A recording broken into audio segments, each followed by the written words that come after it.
Alright, well today what we're going to do is put a thread inside of this tube. Got some aluminium tube, it's a 12mm tube OD. The ID is about 9.4.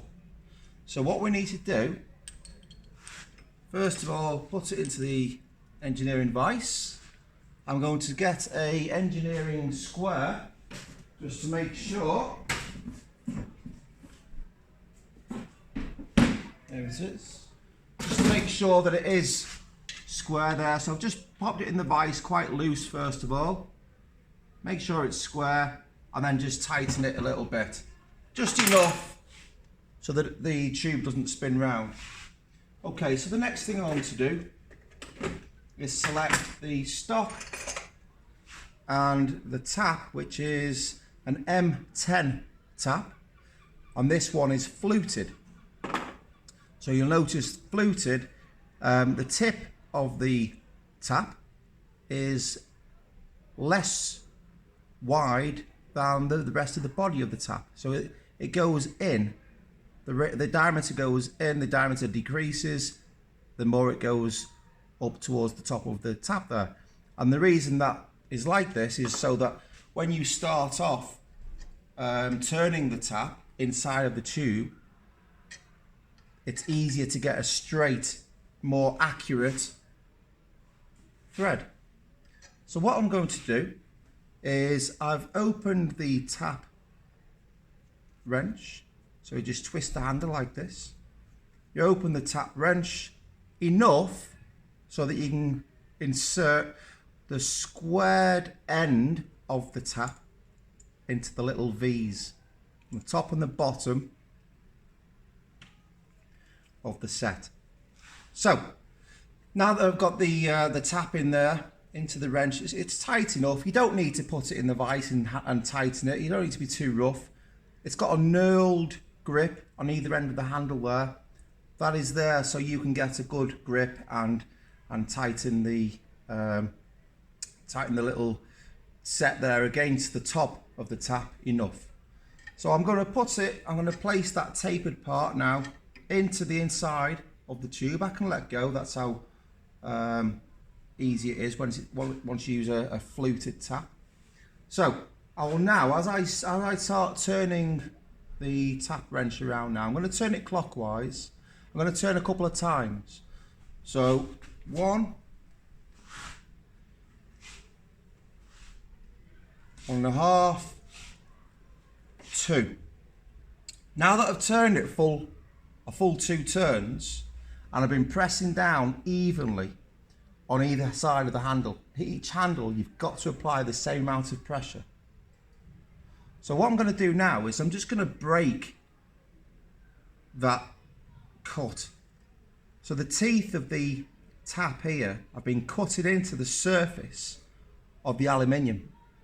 They cut into the surface of the aluminium, and that material that you've been cutting into has got to go somewhere, and that material is known as swarf.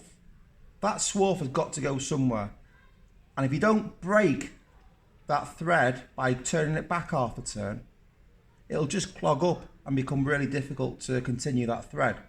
So I've broken that run now, and I'll do another 2 turns. 1, 2. I'm pressing down. You might not be able to see it, but I am pressing down and applying weight onto the either handle of the tap wrench so that it knows that it needs to keep going downwards inside of the tube. So 2 full turns, back half a turn. Because it is a completely hollow tube, most of the swarf falls out to the bottom and you end up with a little pile of swarf on the floor, which you can clean up afterwards.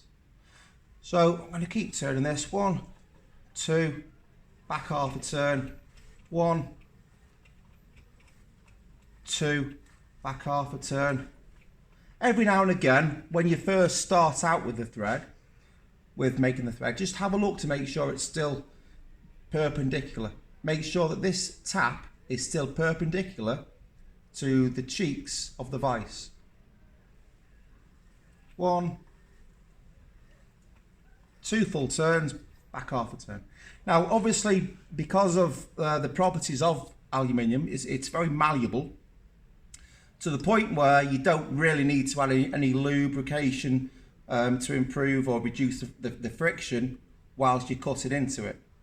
If you were using, for example, mild steel, still a malleable material, but it's a lot harder. So you would need to apply some lubrication to that, and you can get a special tapping compound of oil and what I'm not too sure what else it is, but it'd be an oil mix with something else, and that'll just keep the heat down and allow the friction to be reduced. So bring that back out of the thread now. I've made the thread, I've gone deep enough in there. I'm going to remove it completely, and then as I get to the top now, before it comes out, I'm going to put my fingers underneath. I'm going to just make a V with my fingers so that the V is either side, is encasing the tap, and just lift up a little bit, so whilst I'm spinning the tap, the wrench, I can lift the wrench up as well at the same time, and it'll reduce any sort of potential damage you might cause on that very first thread that you made. Because I want to, as soon as it gets to that last thread, as soon as it comes out of that last thread, I want to be able to lift it up. Because if it comes out at an angle, more than likely you might damage that first starting out point. Okay, so once you've done that first stage with using the fluted tap, what you want to do is get yourself, if I can find it, a plug tap. So if you look at the difference with the plug tap compared to the fluted tap, the sides here are parallel all the way up. It's got a parallel thread. That has a parallel thread. This one has a tapered thread. Okay, so I'm going to swap the fluted tap now, the starting out tap, for the plug tap. Again, you just turn that with your hand and place the squared end of that tap back into the set of the tap wrench.